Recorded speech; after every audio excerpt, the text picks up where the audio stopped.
Oi gente, aqui é a Samia do Spoilericia e hoje eu vou fazer finalmente um vídeo aqui no canal, depois de muito tempo.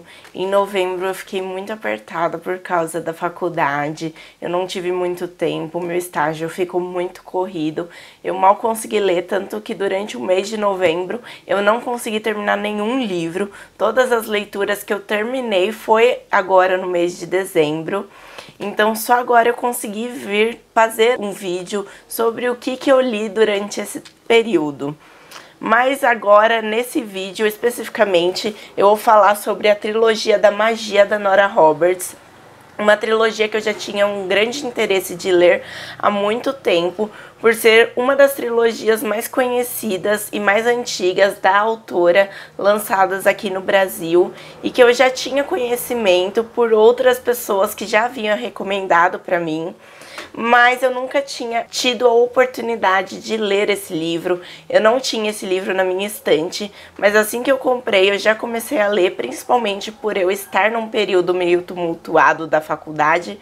Eu sempre prefiro ler um livro mais leve durante esse período, né? Vamos começar então pelo primeiro, que é Dançando no Ar. No primeiro livro, Dançando no Ar, a gente vai acompanhar o início dessa grande história, dessa grande trilogia, em que a gente vai acompanhar o passado e o presente. No passado a gente vai ter as três irmãs, cada irmã domina um elemento. A irmã desse livro, o foco é a irmã do ar. A irmã do ar no passado, também como as outras irmãs, elas foram perseguidas durante a Inquisição, elas foram perseguidas pela igreja que condenava quem fazia bruxaria, e com isso elas juntas retiraram um pedaço do continente americano e fundaram essa ilha como se fosse um local de retiro para elas, um local de proteção para elas conseguirem viver em paz. Entretanto, ela fica lá um período, a irmã do ar não consegue ficar totalmente em paz, principalmente ao se apaixonar por um homem. Ela se deixa convencer novamente a voltar para o continente e tenta viver uma vida pacata no continente. Entretanto, esse homem não é nada do que ela pensa ser no primeiro momento. Ele abusa dela de diversas maneiras, ele a maltrata e ela acaba sofrendo muito na mão dessa pessoa, até causar, enfim, a sua morte. Antes de morrer, ela manda seus filhos de volta para a ilha como uma forma de proteção. E assim, inicia uma grande maldição sobre as três irmãs, por causa desse fim desse círculo que a irmã do ar começou rompendo. Pois essa trindade, essas três irmãs, elas têm um círculo de força que fundou essa ilha, que era o que mantinha a ilha estável. Quando uma delas sai da ilha, começa a jogar uma maldição sobre a ilha. E então a gente vai acompanhar no presente uma descendente dela, 300 anos depois, que também tem um passado mais ou menos parecido com a da sua antepassada. A gente vai ver então essa mulher que está fugindo do seu ex-marido, que também abusava dela de forma física, e ela forja então sua morte e vai parar nessa ilha por acaso. Ela não sabe que tem nenhum poder, ela descobre aos poucos, quando ela chega nessa ilha, ela sente uma forte ligação logo de cara com essa ilha, com os habitantes dessa ilha, com uma dona de uma livraria, que é a mentora dela, que é uma das grandes pessoas importantes dessa trilogia. E aos poucos ela vai se descobrindo mulher, vai se descobrindo bruxa e vai percebendo qual é o seu papel na profecia que vai acabar com essa maldição que a sua antepassada iniciou. O segundo livro é Entre o Céu e a Terra. Nesse, então, no início a gente acompanha, logo no primeiro capítulo, bem rapidinho, a irmã que domina o elemento terra. Ela é a irmã mais defensiva, ela é a irmã mais decidida, é a irmã que quer vingar a morte da sua outra irmã, da irmã que dominava o ar. Como a irmã que dominava o ar sofreu muito na mão do seu marido, a irmã que domina a terra se sente no papel de vingadora, abandona sua família, abandona sua outra irmã, abandona seu marido, abandona a ilha, vai para o continente em busca de vingança. E ao fazer isso, ela deixa de usar o seu dom, a sua magia, para o bem e acaba usando isso para o mal, para se vingar. E isso acaba fazendo ainda mais com que essa maldição que se iniciou no primeiro livro crie forças. E com isso, a maldição está totalmente selada e existe um mau agouro, uma magia má ao redor da ilha, que a qualquer momento pode dominar a ilha e todas as gerações dessa família. No presente, a gente vai acompanhar então uma descendente 300 anos depois dessa bruxa que dominava a Terra. Ela também é uma mulher que não gosta muito de usar a magia, por ter medo de usar a magia. Ela sempre soube que tinha magia, ela sempre soube ser bruxa, ela nasceu sabendo ser bruxa, ela sempre soube ter esse dom.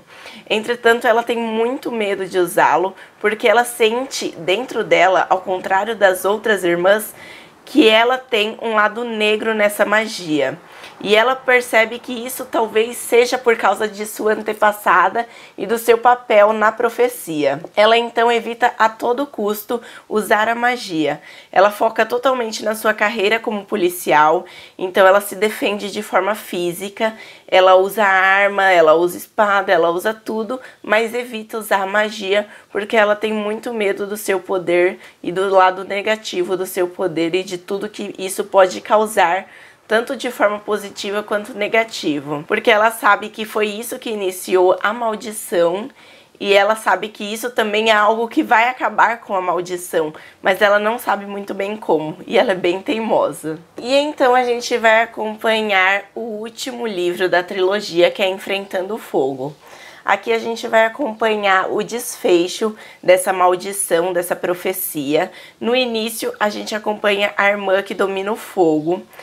Ela fica sozinha na ilha depois que a irmã do ar morre nas mãos do marido, depois que a irmã da terra vai para o continente em busca de vingança. Ela fica sozinha cuidando dos filhos e dos sobrinhos. Ela conseguiu ter filhos através de uma paixão que ela teve com uma criatura mágica que é meio foca, meio humana. Para seduzir essa criatura que ela se apaixonou, ela capturou a pele dessa criatura, e enquanto ela tinha a pele dessa criatura, a criatura não podia escapar e ficou no encanto dela. Entretanto, um dia essa criatura encontrou a pele e conseguiu enfim se libertar.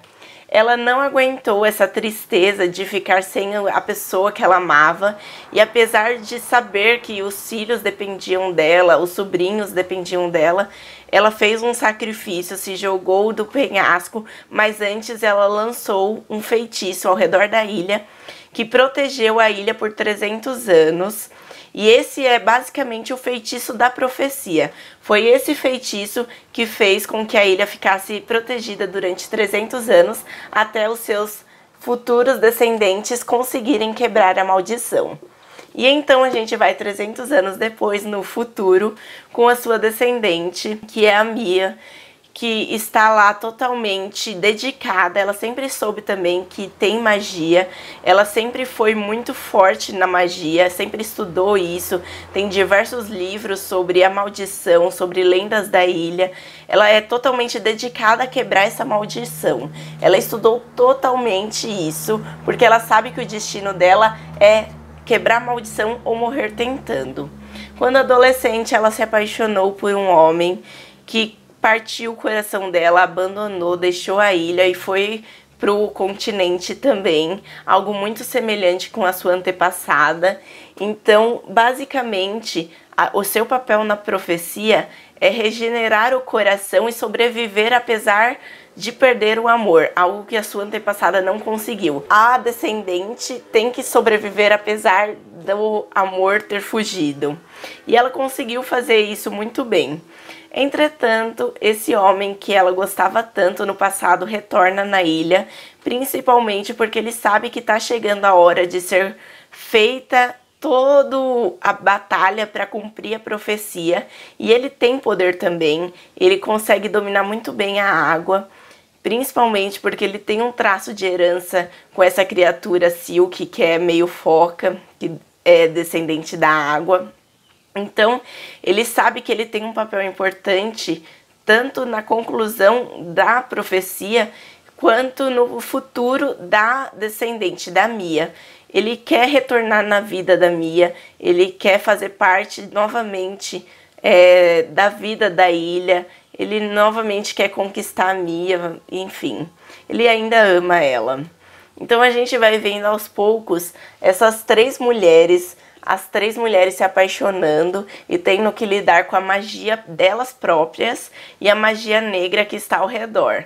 A magia negra que está ao redor da maldição se manifesta por meio de outras pessoas, então às vezes a magia negra domina outras pessoas para atingi-las, pode machucar pessoas queridas delas, pode fazer o que quiser. Além disso, vamos ter também a magia negra tendo uma personificação que não é propriamente dita física. Então ele vai agir por meio de um lobo que nem existe, mas é uma personificação de um lobo.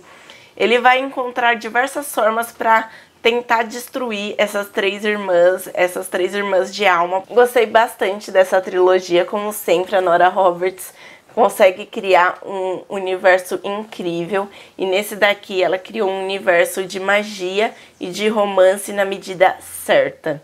Recomendo bastante para quem gosta de livro com magia e com romance. Bem, gente, por hoje é só. Muito obrigada por assistir esse vídeo, muito obrigada por acompanhar. Quem gostou, curte, comenta, se inscreva no canal. Beijos e até o próximo.